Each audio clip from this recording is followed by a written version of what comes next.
ces côtés, le travail doit être fait de manière à ce que la RDC, en déclarant, en mettant tout ce qui est des ressources financières, des ressources naturelles à la disposition de l'État, en pouvant verser ce qui est nécessaire, le budget de l'État sera important. Et moi, je suis très très content de voir que la conférence a eu lieu, que le chef de l'État s'est approprié, a pris même la résolution en disant qu'il va lutter, il va s'imposer pour lutter contre la corruption, contre la fraude. Il y a eu des résolutions à Lubumbashi de plus ou moins 100 résolutions qu'on a mis à la disposition du gouvernement. Ça doit constituer un cahier de charges encore pour le gouvernement et une feuille de route qu'on va travailler de ce côté-là.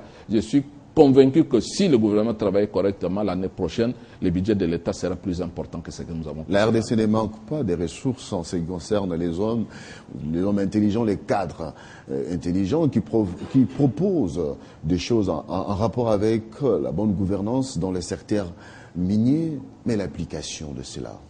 Bon, mais ça, c'est un problème de tout le monde. Vous savez que maintenant, il y a, au niveau du gouvernement, il y a tout un ministère qu'on est en train de travailler maintenant, le ministère des médias ainsi que, comment ils appellent, je crois qu'il faudrait que les Congolais puissent en fait comprendre, puissent avoir l'amour d'abord de leur patrie. Si nous allons y arriver de ce côté-là, nous pouvons en fait la nouvelle citoyenneté, donc je voulais le dire. Je crois que de ce côté-là, si on devient des patriotes et que les gens aiment bien leur pays et qu'on commence à travailler pour l'intérêt de la nation, pour l'intérêt de tout le monde, je me dirais que nous allons faire un pas de ce côté-là. On a des intellectuels, on a tout le monde, tout ce qu'il faut, les diplômes, nous les avons, mais vous savez que c'est un problème, en fait, un problème d'homme d'abord, d'homme, pour lequel il faut tout faire pour que, en fait, sa mentalité puisse changer. Je crois qu'on va y arriver là-dessus. Vous avez parlé du contrôle. Auparavant, on ne contrôlait que les capitaux, mais aujourd'hui, même la production, c'est-à-dire quoi?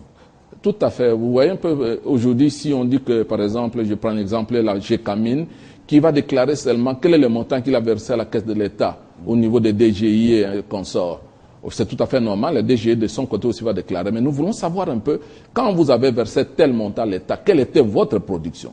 Parce que si la production, on connaît la production, en fonction de la production, connaissant les coûts miniers, on peut facilement dire que ce qu'on a versé à l'État n'est pas conséquent, on peut voir la hausse. Mais si on se contente seulement rien que des revenus et sans parler de la production, là c'est pas correct. Et c'est ainsi que les travaux doivent être faits de cette façon-là dans l'avenir. En fait, je sais que ce sont des résolutions qu'on va travailler au niveau d'ailleurs de l'Assemblée générale de l'ITIE internationale, l'ITIE RDC Congo, de manière à ce qu'on puisse arriver, qu'on va exiger, les rapports qui vont venir la fois prochaine vont mettre l'aspect production là-dessus. Nous insistons qu'il y ait l'aspect de la production dans les rapports et ça pourrait nous aider pour éviter la tricherie, pour éviter la corruption, en fait, tout ce qui est... Et quel serait le mécanisme pour réellement contrôler la production?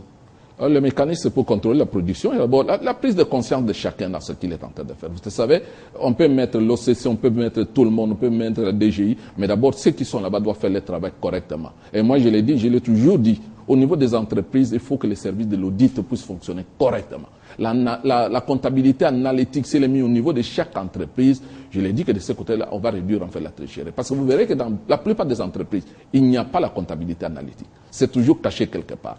On parle de la production, on parle des revenus, mais on ne parle pas de l'analyse réelle. En fait, la comptabilité analytique, j'insiste là-dessus, le gouvernement devrait s'imposer au niveau des entreprises de l'État pour qu'il y ait la comptabilité analytique. C'est très, très important. La comptabilité analytique étouffée par les ADG, c'est ça? Bon, je ne sais pas, je dois le dire. En fait, c'est un constat. Vous avez été à DGA, vous avez fait cela aussi dans votre entreprise? Bon, notre entreprise, étant donné que ça, on ne produisait pas, on ne pouvait pas le faire, mais moi je l'ai dit là où j'étais, quand j'ai parlé de la Goodyear, quand j'ai été, j'ai vu que là où il y avait la comptabilité analytique, les choses marchaient très bien. Mais partout ailleurs, je trouve qu'on est en train d'étouffer la comptabilité analytique, on est en train d'étouffer les services. Qu'est-ce qu'on fait à la place? Bon, à la place, ce sont des comptabilités parallèles qu'on est en train de mettre en place, c'est ça. Comptabilité parallèle? Oui. C'est-à-dire? Il y a toujours des comptabilités, la comptabilité réelle pour les patrons, la comptabilité qu'on présente au fisc. Et là, c'est l'État qui est en train de perdre. Et qu'est-ce qu'il faudra faire pour... Mais je l'ai dit que les structures doivent fonctionner correctement et ceux qui doivent faire les contrôles puissent faire les contrôles correctement. Voilà, c'est ça qui est plus utile. Mais et les inspecteurs de finances, qu'est-ce qu'ils font? Bon, ils sont là, ils font le travail. Je ne saurais pas les juger, hein, je ne saurais pas les juger. Mais nous constatons ce qu'ils font comme travail, c'est tout. C'est-à-dire, ils font bien leur travail? Je suppose, on peut les coter. Député national Nicolas Bolukungu, Berakaï, élu de la circonscription électorale de Bagata dans la province de Bandundu, chimiste des formations. Vous avez eu à être même juge consulaire au tribunal de commerce. Oui, moi je vous ai dit que je suis un polyvalent. Vous savez qu'on a quand même certaine expertise, on a terminé, ça fait longtemps, on a travaillé. J'ai même dit que j'ai été conseiller au cabinet du ministre de l'Industrie, petites et moyennes entreprises.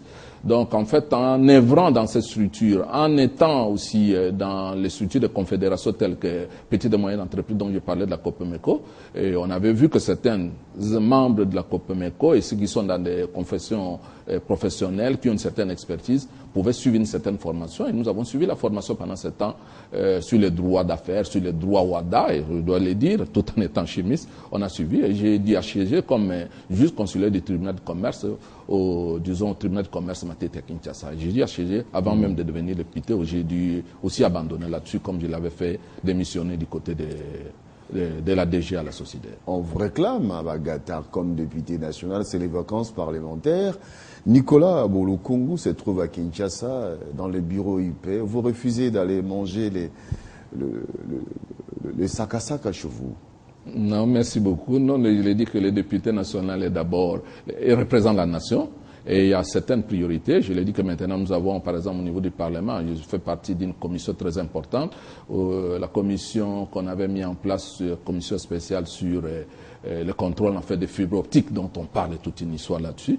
Fibre optique. Oui, fibre optique. Donc la commission doit se mettre son calendrier au point dès que les choses sont faites. Si on peut se déployer avant, on va le faire. Si pas, je serai obligé de descendre pour vivre avec ma base. Ça veut dire que vos électeurs ne devront pas vous voir descendre à Bagata durant ces vacances parlementaires. Non, je dis que je suis en contact avec ma base parce que je suis très content de voir que maintenant il y a la communication qui n'existait pas dans les territoires de Bagata. Je sais parler au téléphone avec ma base, et de ce côté-là, il y a certaines priorités pour l'intérêt de la base. Il ne faut pas aller seulement pour aller faire des promesses, mais je crois qu'il y a certaines choses que nous devons travailler. Je l'ai dit que nous sommes dans un territoire qui est complètement enclavé. Je suis en train de suivre un peu le dossier au niveau du ministère de l'TPR ainsi que l'Office des routes pour nous désenclaver.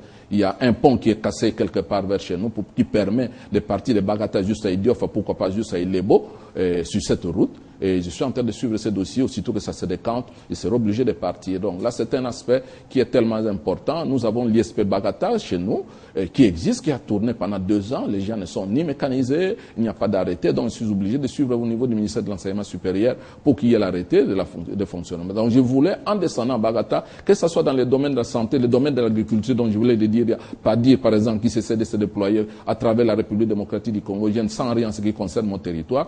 Je suis obligé de suivre au niveau du ministère de l'Agriculture, tout ça. Et quand je descends, j'ai un discours, je n'aurais pas fait de promesses seulement, mais de réalité, des choses qui vont se faire. Donc, d'ici là, nous avons encore le temps. Je suis sûr que dès que tout sera mis au point, je serai obligé de descendre pour aller, encore une fois de plus, communier avec ma base. Vous voulez descendre avec cet appui gouvernemental pour mettre à l'actif de votre mandat comme député national. Mais on a été élu pour représenter cette base-là. Il ne faudrait pas qu'on continue à vivre des discours. Vous savez, l'expérience de la fois passée avec certains, dont nous disons que nous devons réaliser certaines choses. Les attentes de la population, nous les connaissons jour le jour. Il ne faudrait pas seulement descendre pour entendre le même discours, mais il faut descendre avec les actions. Et je suis en train de me préparer en conséquence pour descendre justement avec certaines actions.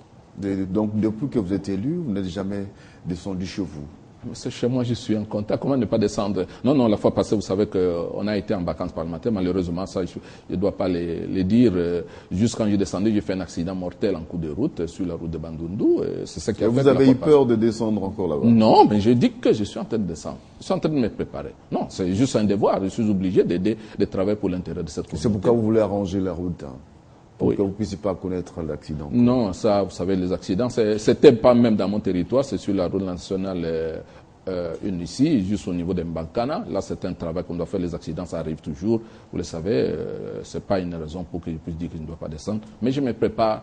Quand je parle de désenclavement, parce que nous le disons, la province de Bandundu, c'est une province d'une façon générale, en fait, à caractère agricole.